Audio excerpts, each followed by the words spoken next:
Hey guys, and welcome to the week 2 challenges. Today I'll be covering how to complete every mission in the week 2 mission set in the easiest and fastest way possible. Please don't forget to subscribe if this video helps you out, as I make these guides weekly and I'll be doing it for this whole season. Also look out for my season 3 meme video, it's dropping really soon. So let's get into these missions. Mission number 1, we have hit opponents that are above the top camera bounds. So if you go to the far left, far right, far top or far bottom of the screen, you can go past a point where you're in between the camera bound and the kill wall. So the camera bound is obviously where you can see on the screen, and if you go past it, it creates this circle pinpoint type camera so you can see past it, and it's just before you hit the kill wall where you die. So for this particular mission, all you need to do is hit someone while they are above the top camera bound, which looks like this. My advice for medium skilled players is to use a combo to hit them up, something like spear, sidelight, downlight, nair, recovery, nair, or something similar like that with orb, guitar, etc. There are a bunch of good weapons for this: orb, bow, guitar, spear, etc.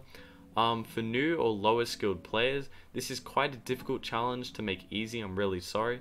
One way you could definitely do it is use spear recovery when someone is hit above the camera but not killed, as the spear recovery covers a huge area. This may take some time and some luck, but you only have to do it once, so best of luck to all of you. So next up we have our weapon challenges. This week we have 15 Scythe KOs, 1500 Gauntlet heavy attack damage, and 1500 Blaster light attack damage. So for this week, I recommend playing Mordex, Nyx, and Cross if you want to complete it super quickly. Mordex has both Scythe and Gauntlets, Nyx has both Scythe and Blasters, and Cross has Gauntlets and Blasters.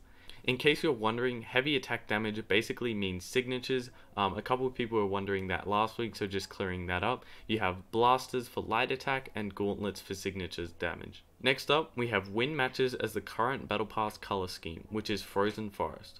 So as you complete the Battle Pass, you unlock these Frozen Forest color schemes, and it unlocks for a random character. The first paid one is unlocked at tier 3 and the first free one is unlocked at tier 4.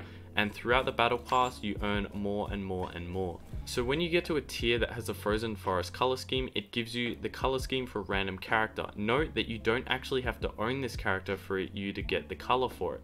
So you have to get pretty lucky if you get your main on the color scheme, but keep in mind the higher you are in the battle pass, the more of these colors you get and the higher chance that you'll get colors for a character that you're good at. So to complete this mission, all you need to do is win 10 games with this color equipped.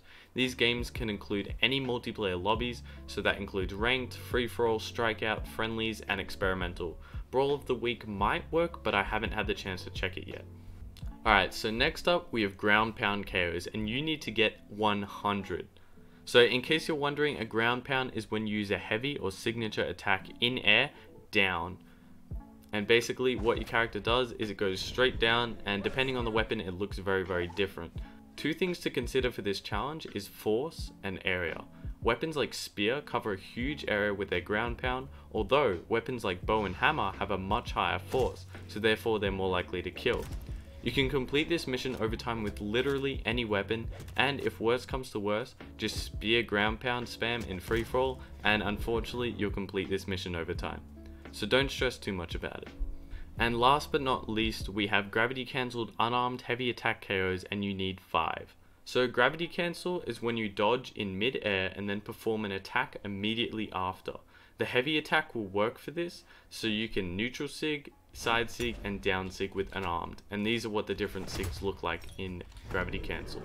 My personal favorite is down sig, mainly because of the flare, but also because it covers a large amount of space, but any of these will work for the challenge. If you are new to the game, you might want to try practicing and training for a bit just to get the hang of the technique, and then go out and slay some enemies. That's all for this week. I hope I helped you guys out. These missions were about medium hard, nothing too crazy, so you guys should ace it. Thanks for watching, and I'll see you guys next week. See ya!